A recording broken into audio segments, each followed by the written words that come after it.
Bom dia de novo. Bom dia novamente. Vamos recomeçar, vamos ver se a conexão agora funciona. Vou aqui novamente aguardar a entrada do pessoal. Bom dia. Para quem está chegando agora, vamos bater no papo novamente com a professora Lília Frazão, segunda parte do bate-papo. Muito bom dia, espero que estejam escutando agora. A gente teve um pequeno probleminha na primeira. Bom dia. Então, para quem está chegando, eu estava dizendo aqui da importância da gente recuperar um pouquinho da história.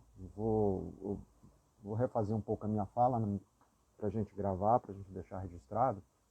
Estava dizendo para a Lília anteriormente duas coisas: a importância, como que a chamada psicologia humanista fica um pouco à margem, fica um pouco na beira, né?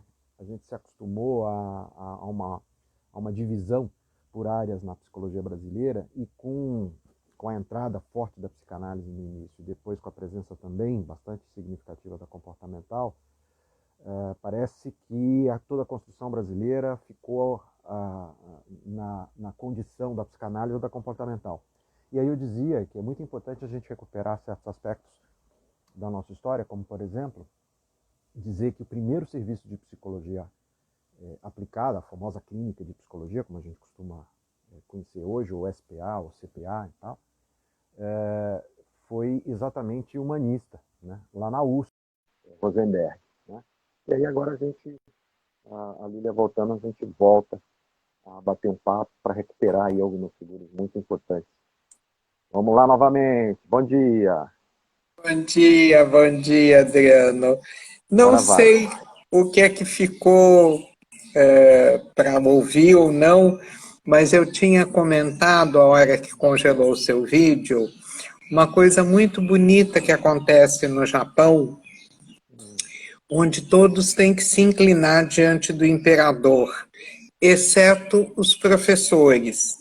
Porque se não houvesse professores, não haveria imperadores, né?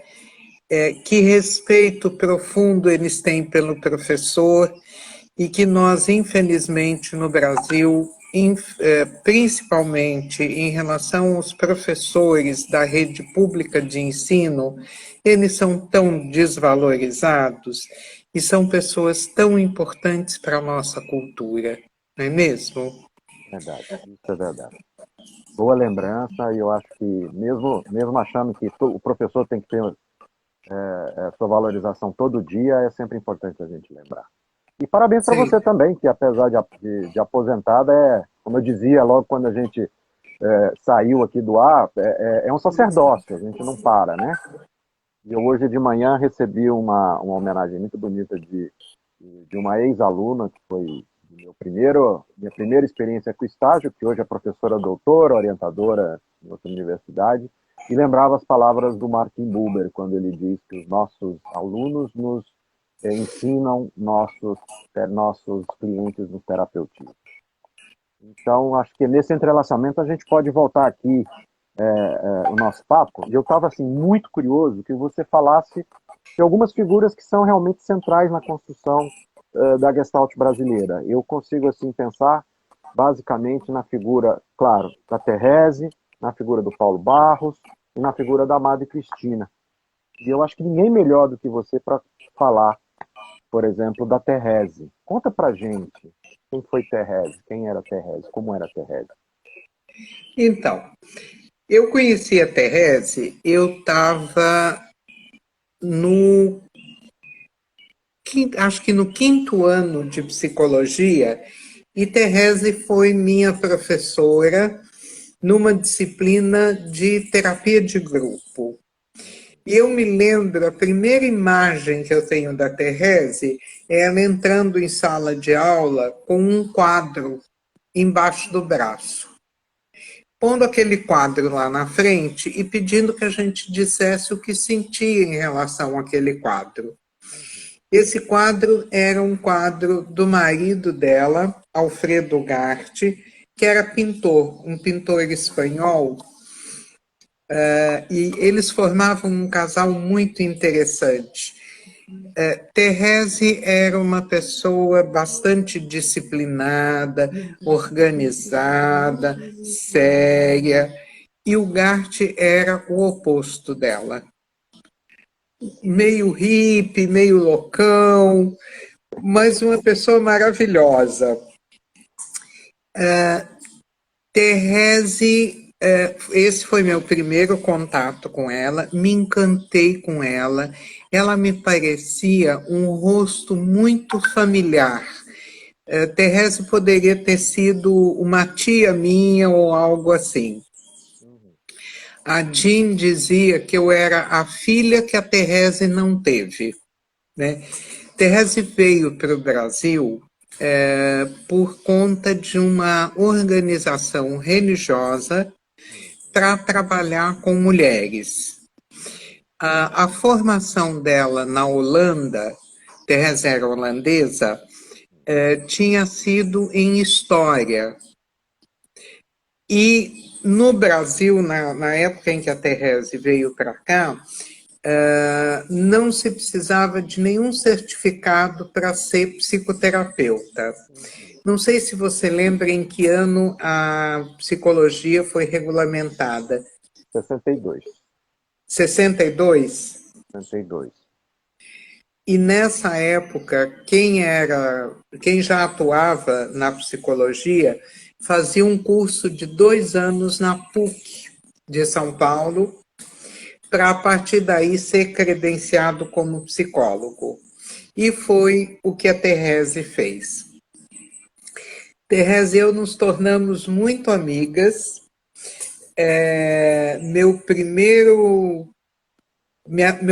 Minha primeira paciente me foi encaminhada pela Thérèse. E eu comecei atendendo no consultório da Thérèse. Eu tinha me formado, era bastante reticente, dizia, não, eu não posso ainda ser terapeuta, eu preciso ter mais experiência, até que um dia um amigo me perguntou assim, e como é que você vai ter mais experiência? E aí caiu a ficha que o único jeito de ter experiência na nossa profissão é atuando. Liguei para a Thérèse e falei, Thérèse, me empresta a sua sala quando você não estiver usando? E ela disse sim. E eu comecei a atender na sala dela. Na época, a Thérèse tinha o consultório junto a um instituto que se chamava GEPSA, Grupo de Estudos de Psicologia Social Aplicada. E nesse consultório, ela e Walter faziam trabalhos de grupo, principalmente com organizações. Thérèse era uma pessoa incrível. Quando ela morreu, eu escrevi uma pequena homenagem a ela num boletim do Centro de Estudos de Gestalt de São Paulo, no qual eu comento que, e eu acho que isso é uma imagem muito forte que eu tenho da Thérèse. Thérèse tinha uma casa em Boiçucanga e ela ficava catando mato na praia, que ela levava para casa, plantava e virava o gramado dela. Thérèse tinha esse dom de transformar coisas, mato em grama, de transformar coisas ruins em coisas muito boas, né? Então ela via muito o potencial das pessoas e acho que foi isso que nos aproximou. Ela deve ter visto em mim um grande potencial. Thérèse era uma pessoa estudiosa, curiosa. Ela estava sempre fazendo cursos, participando de grupos de estudo, uma pessoa muito ativa. Em 1979, a Madre Cristina pertencia a uma ordem religiosa e tinha uma faculdade, dirigia uma faculdade de psicologia que era o Sede Sapiense, que posteriormente fechou como faculdade e se tornou um instituto de cursos de especialização. Em 1979, ela convidou a Thérèse para dar um curso no SEDES. E nessa ocasião, a Thérèse decidiu que ela daria um curso de Reich e Gestaltterapia junto com a Ana Verônica Mautner. E quem daria a parte de Gestaltterapia seria ela e a Tessie Henschel. Isso foi em 1979. Essa experiência não deu muito certo, porque era muito conteúdo para ser dado.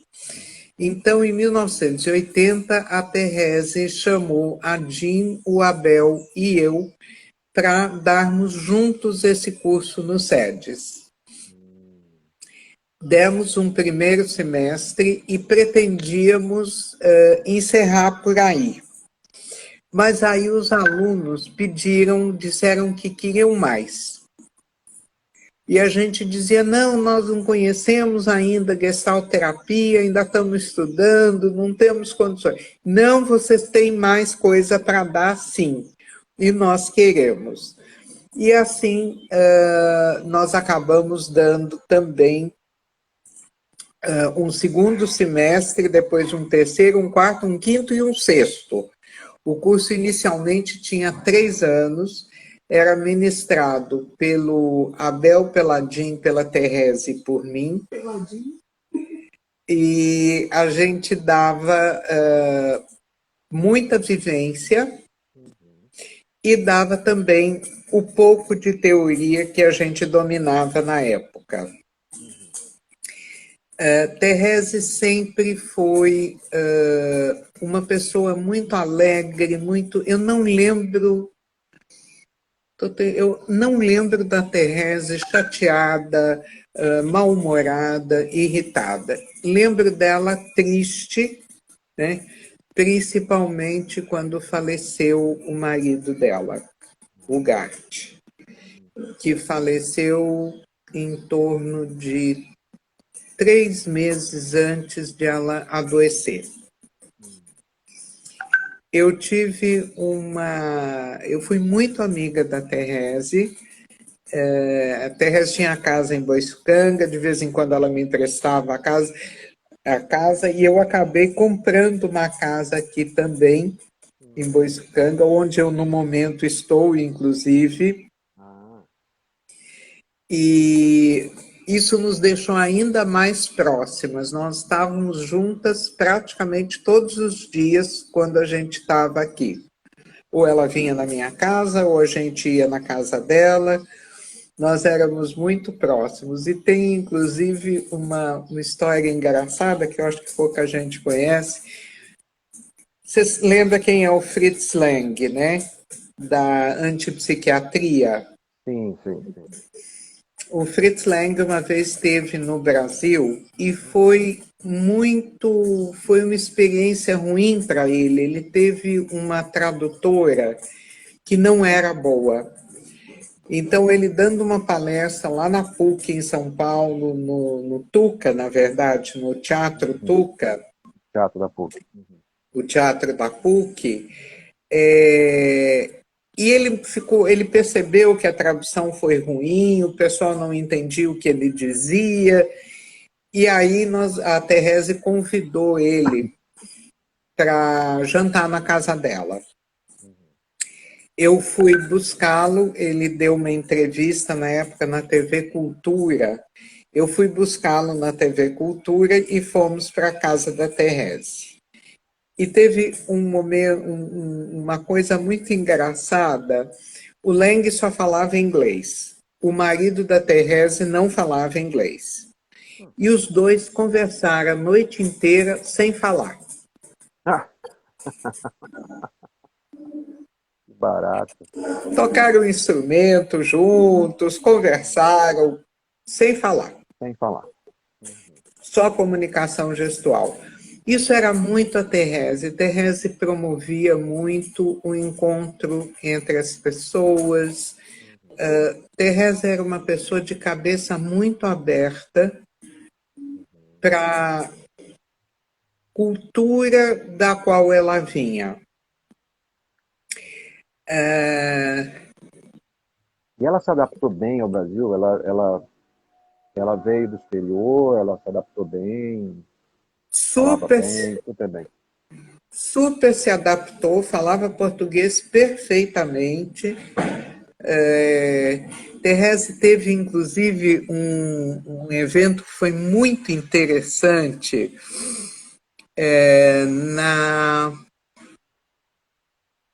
no Hospital do Servidor Público de São Paulo, teve uma vez um encontro e Thérèse fez parte de uma mesa em que estava um psiquiatra, a Thérèse como psicóloga e uma mãe de santo, a Olga de Alaqueto. E o que eles discutiram nessa mesa foi qual era o limite de cada uma das coisas, qual era o limite da psiquiatria, o limite da psicologia, o limite do candomblé. Nossa, que lindo. Precisava discutir isso novamente. Eu tenho uma revista em que essas 3 falas estão transcritas. É uma pérola. É uma pérola. É uma pérola, é uma raridade. Thérèse fazia. Ela sempre foi uma pessoa muito criativa. Eu me lembro que uma ocasião ela atendeu um paciente cego. E eu tive uma experiência. Um dia eu estava saindo. Ah, bom, eu não contei que a partir de usar o consultório da Thérèse, eu acabei ficando nesse consultório até que nós tivemos que sair porque pediram o prédio, fomos para um consultório novo. Thérèse e eu trabalhamos no mesmo consultório em torno de 20 anos, até ela falecer. E uma vez eu estava saindo do consultório e a Thérèse comentava que ela tinha esse paciente cego que era uma pessoa extremamente sensível. Ele tinha imagens, ele era cego de nascença e ele tinha imagens visuais incríveis. Né? Ele uma vez escreveu um poema no qual ele dizia lua como gema de ovo. Olha que imagem visual forte, bonita, né? E um dia eu estava saindo do consultório, chovia torrencialmente, o paciente dela estava lá guardando um táxi que não vinha de jeito nenhum. Eu perguntei para onde você vai. Nós íamos na mesma direção, falei, posso te dar uma carona. E eu fiquei impressionada, Adriano. Esse rapaz conhecia cada rua de São Paulo. Nossa. Eu andando de carro, ele dizia, agora estamos passando pela Avenida Tal, agora estamos passando... Olha, na segunda quadra pode me deixar. Ele sabia onde era a rua dele sem enxergar, era muito incrível. Fantástico. Que percepção e que sensibilidade, né? Aliás, isso me lembra essa metáfora que você falou da Thérèse, que eu achei muito interessante, muito bonita, essa coisa do mato, né? Assim, me lembrou assim, a produção de jardinagem, e é engraçado porque me lembrou, você conheceu, a figura do John Wood, que logo depois que ele aposentou da PUC, né, ele foi para o sítio e passou a mexer com jardim, passou a fazer jardinagem, e depois passou a dar palestra, né, para falar de psicologia através da jardinagem. Eu achei isso uma metáfora fantástica, belíssima. É. E me diga uma coisa. Oi, não, pode falar. Não, que não quero te cortar, mas é que eu ia encaminhar para pensar algumas coisas que a Thérèse fez, né? Porque, afinal de contas, assim, a gente conhece oficialmente que o primeiro artigo brasileiro sobre Gestalt é dela, naquele evento sobre práticas, né? Ela foi também a primeiro mestrado em Gestalt terapia no Brasil e o primeiro livro Gestalt grupos, que eu particularmente costumo indicar para os alunos como belíssimo, uma excepcional introdução à ideia do sistêmico. Eu acho fantástico aquele capítulo dela sobre grupos. Fantástico, fantástico. Né? Que é o primeiro livro brasileiro sobre gestalterapia, né, efetivamente brasileiro, vamos dizer, apesar de ser uma autora estrangeira, mas produzido no Brasil, que foi publicado em 84. Né? Eu queria que você lembrasse isso um pouquinho para a gente. Então, quando se abriu a pós-graduação na USP, Thérèse e eu resolvemos fazer a pós.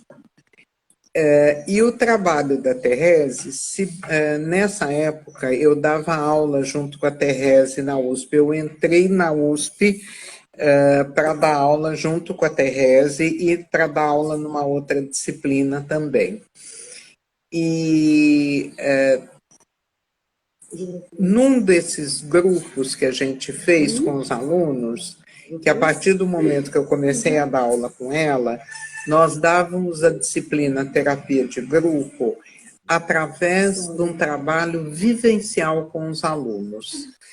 E nós pegamos um ex-aluno para ser observador do grupo e registrar tudo o que acontecia.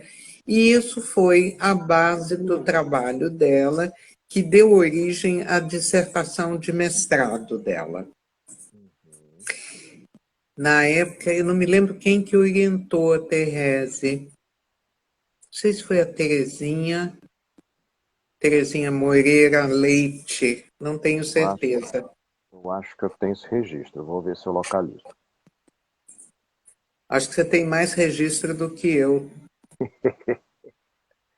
Acho que eu tenho no primeiro artigo, acho que eu tenho, mas vou tentar localizar aqui. E a Thérèse fez a dissertação de mestrado dela baseada nisso e nessa visão sistêmica com a qual ela se encantou muito. Isso deve ter sido final dos anos 80, 90, algo assim. E foi o que deu origem ao livro dela. É o primeiro livro dela, aliás, um único, infelizmente.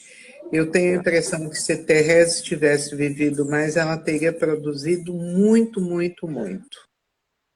Né? Ela era uma brilhante pensadora, muito objetiva. Eu me lembro quando eu li o livro dela antes de ser publicado, eu comentei com ela, Thérèse, você pode se estender mais? Não, eu sou sucinta. Né? Mas esse é o lado bom, ela é extremamente objetiva, exatamente isso. Né? Mas não é superficial. Exatamente. Tem profundidade, tem conteúdo, mas é objetiva. E o livro é um livro assim, gostosíssimo de ler, porque ele não é aquele livro volumoso, monstruoso, não tem nada de grandes rebuscamentos, e é absolutamente pontual. Gosto demais, demais, demais desse livro dela. Isso era muito a Thérèse, sabe, Adriano?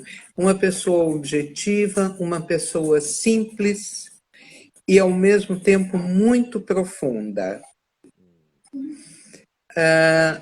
Alguém escreveu aqui, não consigo, Thérèse. É assim que se escreve? Não.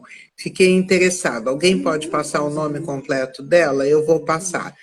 Thérèse escreve-se T-H-E-R-E-S-E. Amélie, como Amélia, só que com E no final. Tellegen. T-E-L-L-E-G-E-N.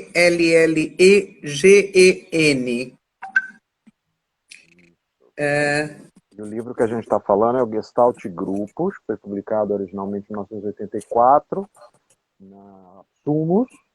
Tem ainda disponível, não é difícil de achar, muito bom esse livro. É de 84, Adriano? 84. A dissertação dela é de 82. Eu não localizei a orientação, devo ter em algum lugar, mas a dissertação é de 82 e o livro é de 84. Que o primeiro livro de Gestalt Terapia foi a tradução do John Stephens, né, no Tornar-se Presente, 76, e o primeiro livro brasileiro original é do Jorge, de 85, que é o Refazendo um Caminho. o primeiro é da Thérèse, o segundo brasileiro é do Jorge. Do Jorge, exato. Né? E essa tradução é do Paulo, foi uma coleção que o Paulo Barros coordenou de novas buscas em terapia. Paulo era uma pessoa boníssima. Paulo era uma pessoa do bem. Não conheço...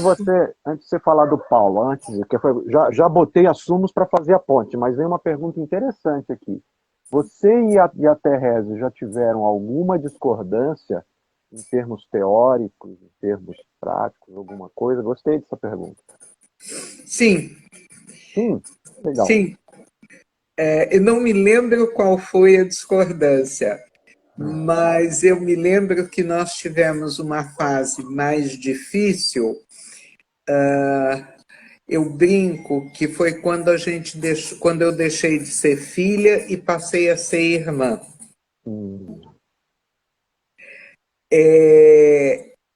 Mas nunca a nossa discordância interferiu no nosso afeto. Nunca. Nós podíamos discordar, termos opiniões diferentes, nós fazemos muita coisa juntas, mas nós tínhamos discordâncias, sim. Discordâncias teóricas, discordâncias até de vida, né, de opiniões. Mas nunca deixamos de nos querer muito bem. Inclusive, eu acompanhei a Thérèse muito no final da vida dela. Tem uma história que é muito engraçada, Adriano. A Thérèse ficou doente em torno de 3 meses depois da morte do Gart. E, a história é engraçada. É que eu vou contar uma coisa, eu lembro de outra, e a cabeça não sabe para onde ir. Quando a Thérèse estava bem doente, já no fim da vida, nós estávamos no hospital. Nessa época tinha vindo uma amiga dela da Holanda, uma amiga que, aliás, também se chamava Thérèse, e ela se prontificou a vir para cuidar da Thérèse. Então, a gente se revezava muito no hospital, essa Thérèse e a Tessie.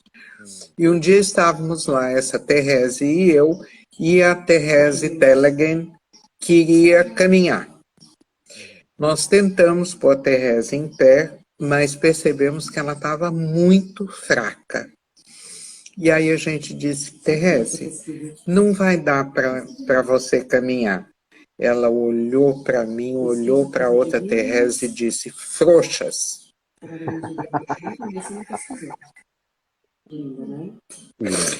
Ela fraca, ela morreu poucos dias depois, ela dizer para a gente que nós éramos as frouxas, né? Isso era bem a Thérèse. Como ela era querida, como ela era querida. E ela faleceu aqui no Brasil ou faleceu na Holanda? Não, faleceu aqui. Faleceu aqui, foi enterrada aqui. Até uma coisa bonita, a Thérèse recebeu muito apoio na época, em função do câncer dela, do Edmundo Barbosa. Edmundo Barbosa, na época, trabalhava numa instituição que se chama CORA, que era um centro de apoio a pacientes oncológicos. E o trabalho dele foi tão importante e tão significativo para a Thérèse que ela deixou a casa dela para essa instituição CORA. Só que quando ela deixou a casa, o Edmundo já tinha saído do CORA. E eu acho que a intenção dela era que isso ficasse para o Edmundo e para o trabalho que ele desenvolvia. Né? Ela teve filhos? Não. Não teve filhos. Não, Thérèse não teve filhos. Por isso que a Jean brincava e dizia que eu era a filha que a Thérèse não teve. Né? E realmente eu tenho muita gratidão pela Thérèse, Thérèse foi graças a Thérèse que eu conheci a gestalterapia, foi graças a Thérèse que eu participei dos primeiros workshops de gestalterapia no Brasil. Então, eu sinto uma imensa, imensa gratidão por ela. Que bom. Eu, Bom recuperar essa história. Acho que os gestalterapeutas de hoje pouco sabem, né? É do nome dela, né? Eu acho que é importante mesmo a gente soletrar, a gente lembrar, né? Como eu acho que aí eu queria fazer a ponte contigo, como eu acho que é importante a gente relembrar o Paulo Barros. Eu é, acho que... o, eu gostava muito do Paulo, nós tínhamos uma relação muito afetiva. O Paulo era uma pessoa muito introspectiva, inclusive o Paulo tinha um hábito que chama atenção. Quando o Paulo estava conversando com você, ele fechava o olho e ficava pensando. Você tinha a impressão que ele não estava lá, ele estava absolutamente presente. Tanto é que o Paulo morreu de um infarto fulminante.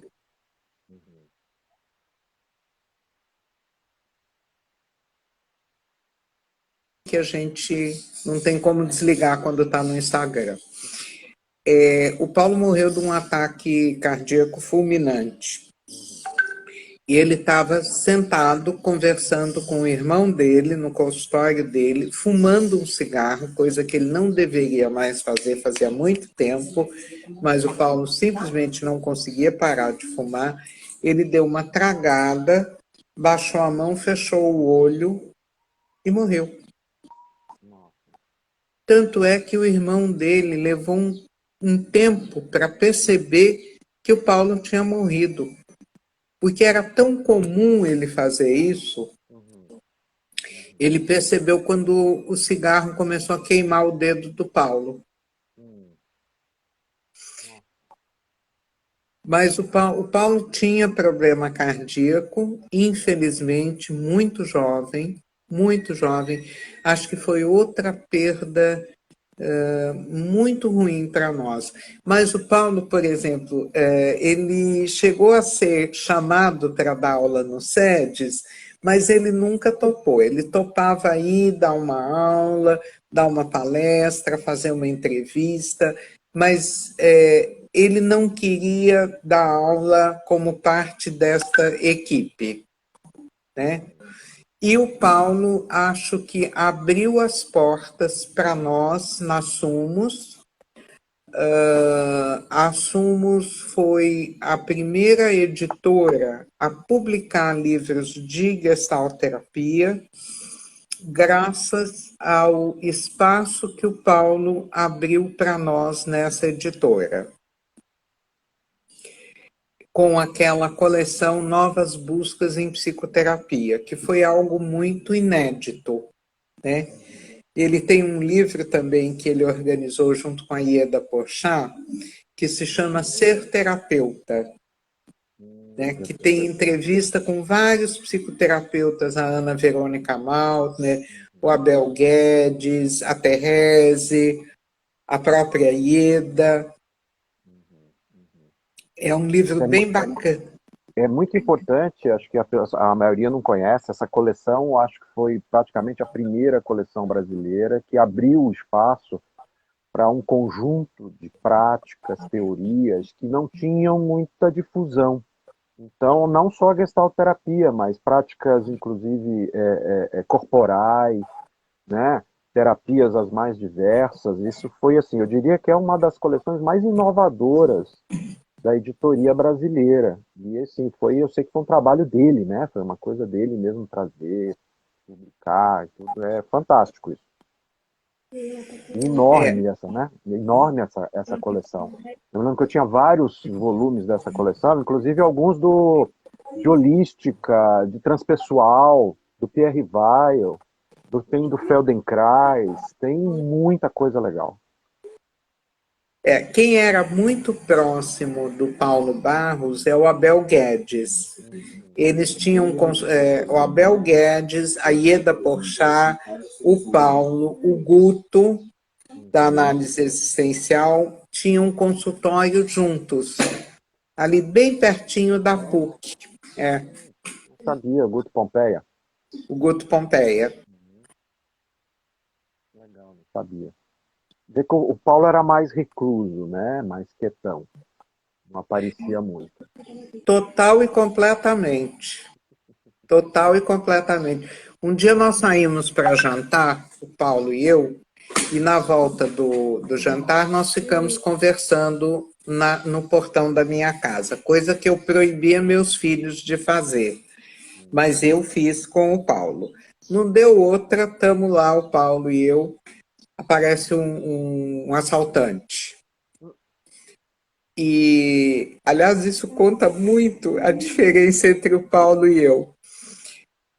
Aí eles vieram em dois, um do meu lado, um do lado do Paulo, pediram dinheiro, carteira, tal, e quiseram a malha do Paulo. E o Paulo ficou negociando com eles. Não, essa malha foi minha tia que me deu, ela já morreu, é a única lembrança que eu tenho dela.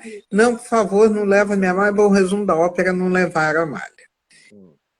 Mas levaram a chave do carro. O que fez com criou um transtorno, enfim. Mas quando terminou o assalto, eu virei para o Paulo e falei assim, Paulo, o que você pensou enquanto eles estavam nos assaltando? O Paulo me olhou com a cara mais admirada do mundo e disse, nada. Por quê? Você pensou alguma coisa? E aí eu contei o que eu tinha pensado. Eu pensei, os caras vão querer me sequestrar, eu não vou deixar me levar. Se eles me levarem, eu vou abrir a porta do carro, vou me jogar, mas eu não vou. Eu tenho que proteger o cotovelo, porque fratura de cotovelo é uma coisa muito ruim. Mas se eles quiserem entrar em casa, também não vou deixar, porque eu tenho uma filha adolescente, não vou deixar eles entrarem em casa, e em hipótese nenhuma, eu vou dizer que perdi a chave, qualquer coisa eu jogo a chave no bueiro. Cara, foi tão engraçado, porque isso sinaliza muito a diferença entre o Paulo e eu.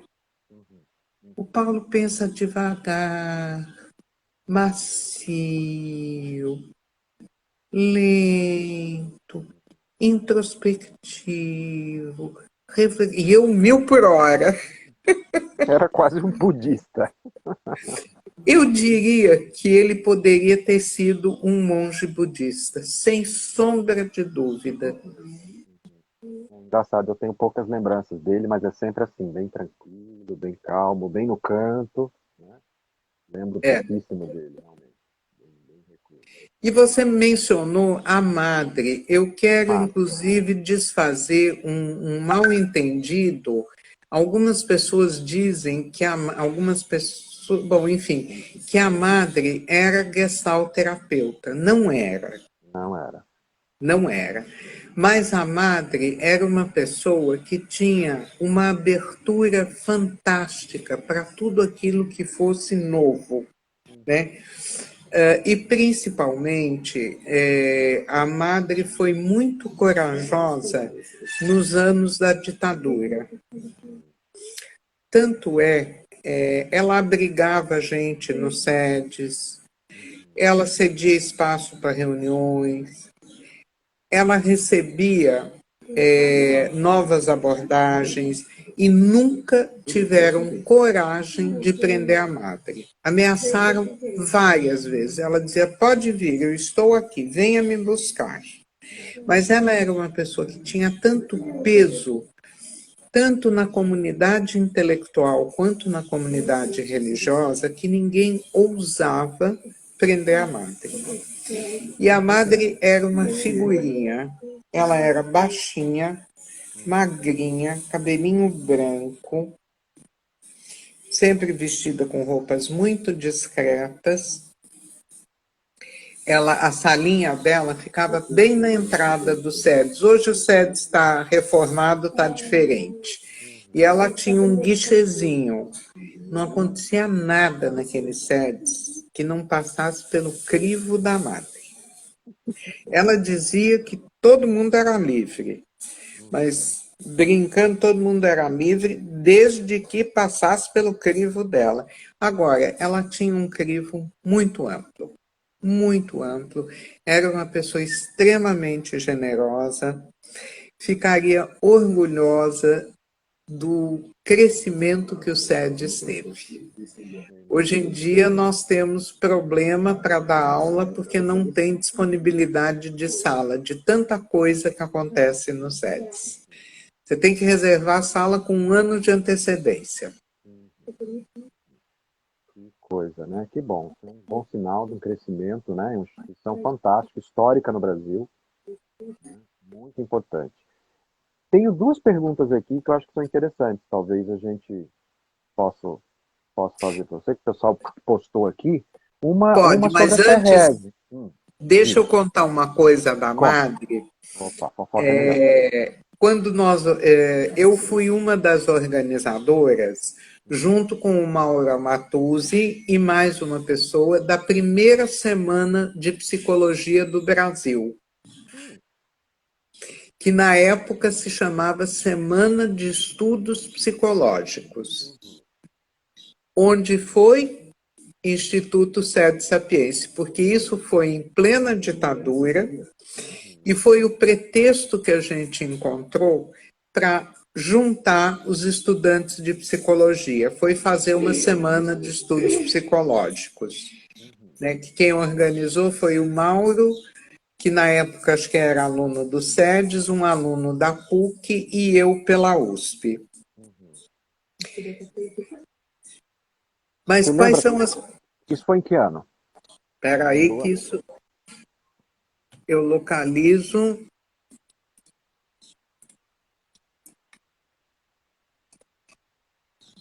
Foi esse o evento de 72, não, né? Que deu. Isso foi em 1970. 1970. Primeira semana de estudos psicológicos. Teve a primeira, a segunda e aí passou a ser em todas as faculdades atualmente tem semana de Semana de psicologia. Psicologia. Fantástico. Olha só, que registro importante. Legal, legal. Você pode contar as fofocas que forem necessárias, tá? Eu só estou puxando aqui as Não, perguntas. conta aqui as perguntas. Então, uma pergunta que foi feita aqui para você, se a Terese abandonou, ela abandonou a terapia individual, da mesma maneira, migrou para grupos, ou se ela mesclava essas formas de atuar. Ela mesclava. A Therese sempre se interessou por grupos, ela veio para o Brasil para trabalhar com grupos de mulheres, né? Daí ela atuou no GEPSA, que trabalhava com grupos, e além disso a Therese tinha, uma época junto com a Tessie, ela teve grupos de terapia. Ela tinha grupos de terapia e trabalhava com terapia individual, as duas coisas. Então tá, beleza. E a outra pergunta é sobre o Gestalt Therapy. Né? Sempre, sempre aparece a questão da divisão das partes, né? Da tradução do Gestalt Therapy. Né? Por que vocês não traduziram? Por que não foi traduzida a primeira parte? E se tem alguma intenção de traduzi-la? Tem uma razão, sim. Infelizmente, a nossa comunidade é um tanto quanto difícil de adquirir livros caros. E se traduzisse a primeira e a segunda parte, ia ficar um livro grande. Isso foi, inclusive, numa época em que o Brasil vivia um período, uma crise econômica, né? Tivemos várias crises econômicas no Brasil, e na época do lançamento do Gestalt Therapy, estávamos vivendo uma dessas crises. Então, resolvemos traduzir só a segunda parte, mas eu tenho até vontade de pedir a Sumos a tradução da primeira parte, mas acredite se quiser, é um livro que tem pouca vendagem. Embora seja o livro mais importante da abordagem, ele vende pouco. E isso, logicamente, a editora tem interesse econômico, isso Com não há certeza. sombra de dúvida. E a primeira parte é basicamente experimentos também, né? A primeira parte é basicamente exercícios que o Hefferlein era professor de uma faculdade. Não sei se você sabe, mas o Hefferlein era terapeuta comportamental. Não, desse detalhe eu não sabia. Ele era terapeuta comportamental. E ele aplicou esses exercícios aos alunos dele. E a primeira parte do livro são os exercícios, os comentários dos alunos e os comentários, e aí entra um pouco de teoria dos autores do livro. E eu imagino também que pelo fato da gente já ter tido naquela época o livro do John Stephens, né, que também bastante experimento, e ter os outros livros do Fritz, que também tem essa coisa do caso e da discussão, ficou mesmo à margem essa primeira parte, né? A gente espera que um dia, eventualmente, isso possa ser feito, acho que agora com outras formas de publicação, de repente, possa ser possível. Maravilha. Lília, a gente ainda tem uns 10 minutinhos, mais algumas histórias boas. 10 minutos? Uns 10, 15 minutos, se eu não me engano. Ah, tá, sim, porque nós entramos mais tarde, verdade. Acabamos que a gente voltou um pouquinho, né? Então ganhamos um tempinho aí. E que mais que você tem aí de boas memórias pra gente? Que Boas boas memórias. histórias. Vamos lá. Ah, e agora? Eu acho que eu comentei da outra vez que nós tivemos um encontro com o Paulo Freire, Você comentou. né? Comentou. Comentei. Pelo Paulo Freire. Você tem alguma lembrança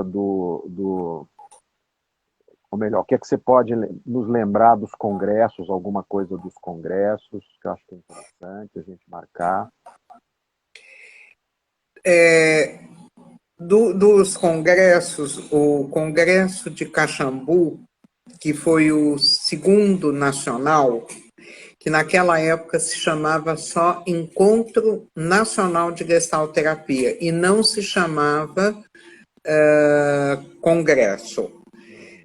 Aliás, é engraçado por que começou a se chamar Congresso, porque se achava que chamando Congresso nós teríamos mais patrocínio.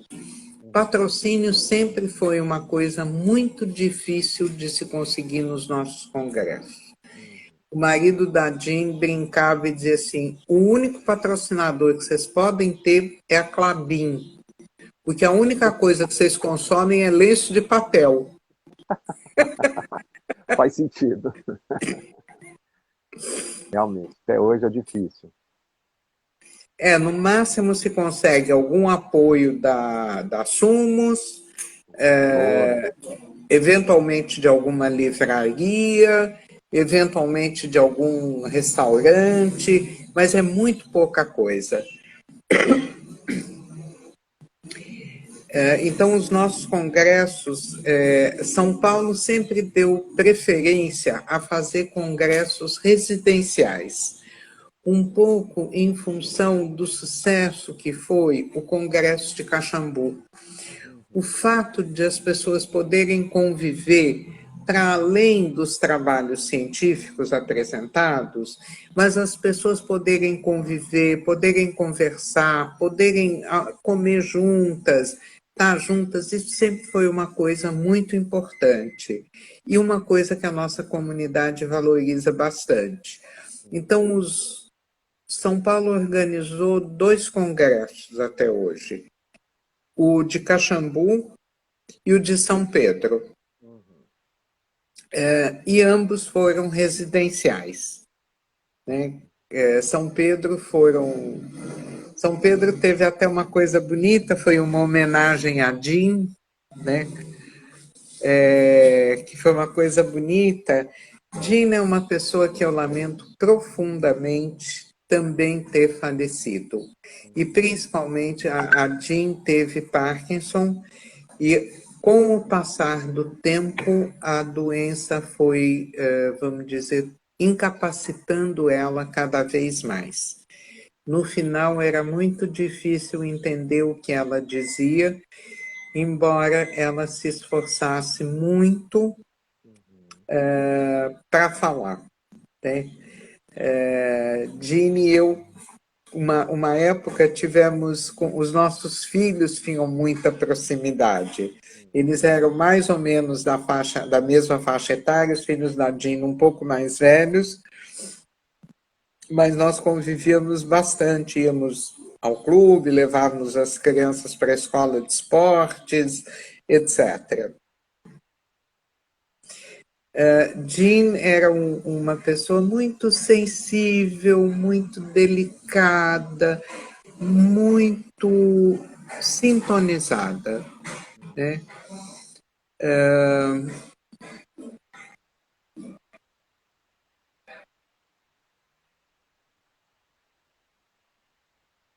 Estou me emocionando, né? A morte da Jean é relativamente recente para nós, e é muito triste, sabe, Adriano? É triste e ao mesmo tempo tem um aspecto muito bom. É muito triste ver essa geração mais velha indo embora, né? Estamos na reta final.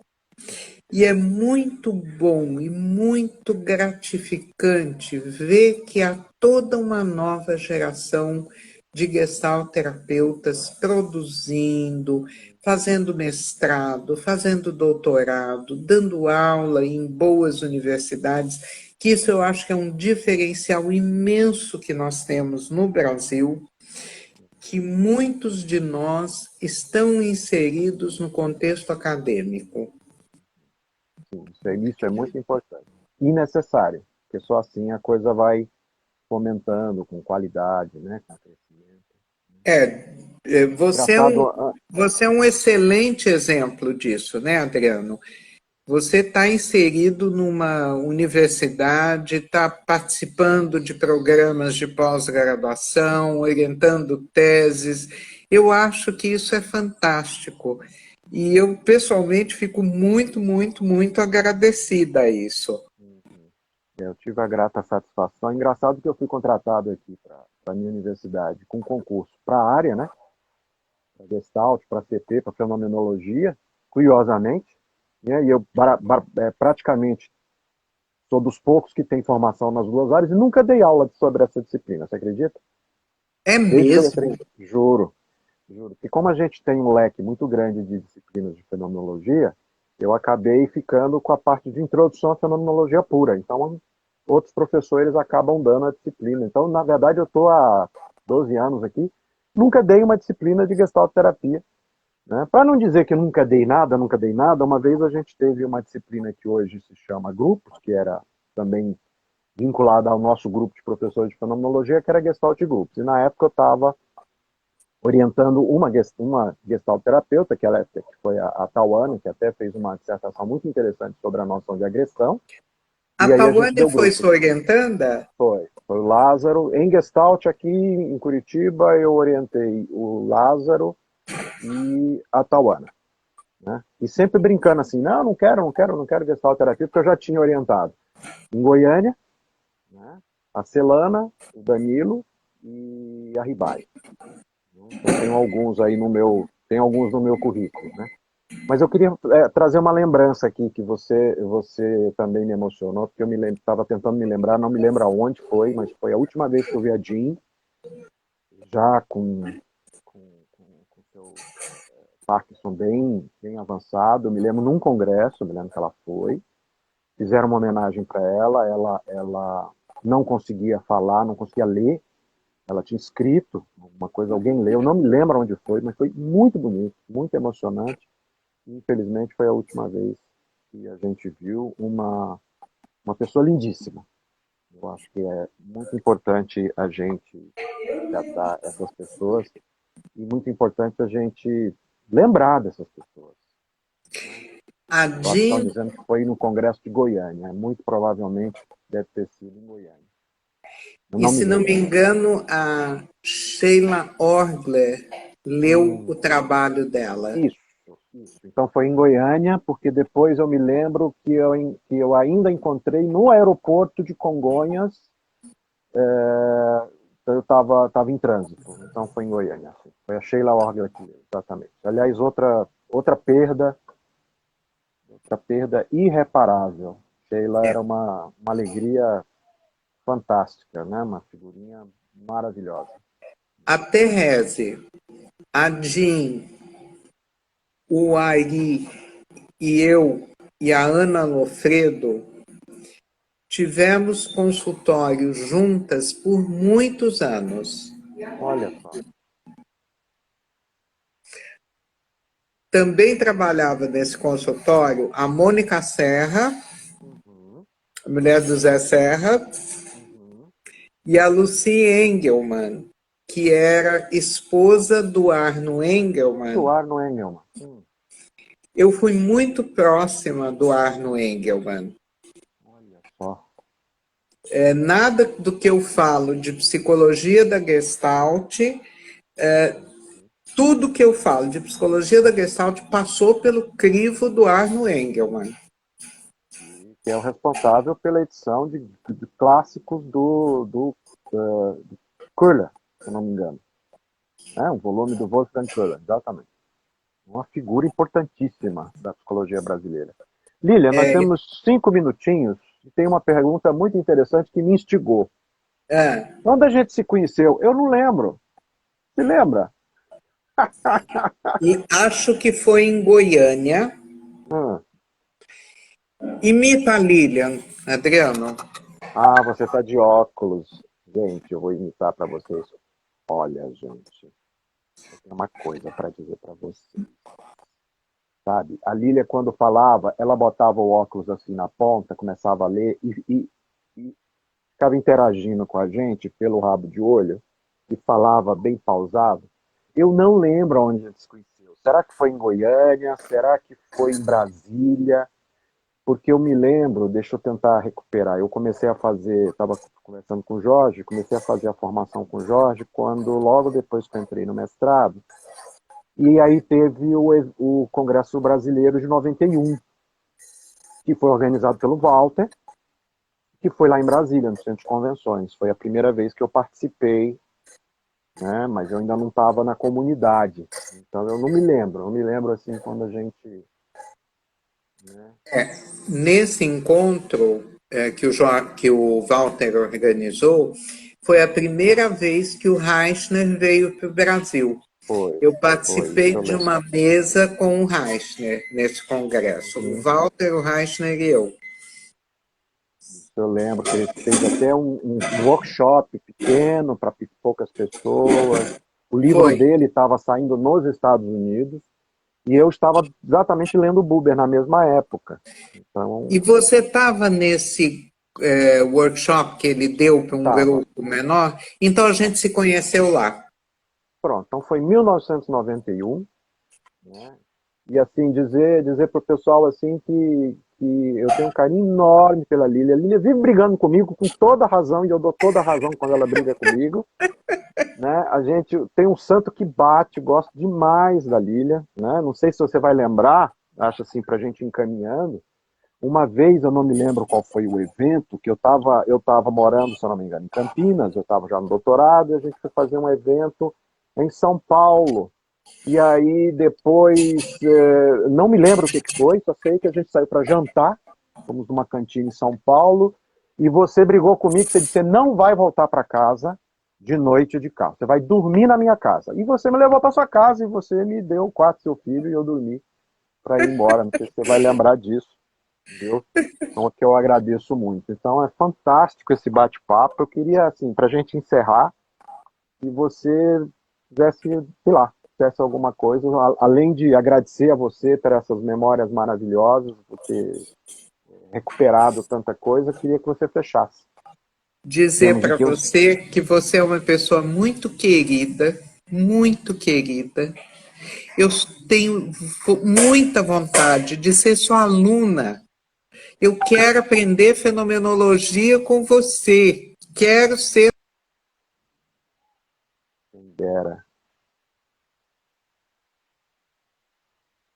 Tecnologia. Por que você não aproveita agora, Adriano, que está podendo fazer curso online e Pois é. monta um grupo de introdução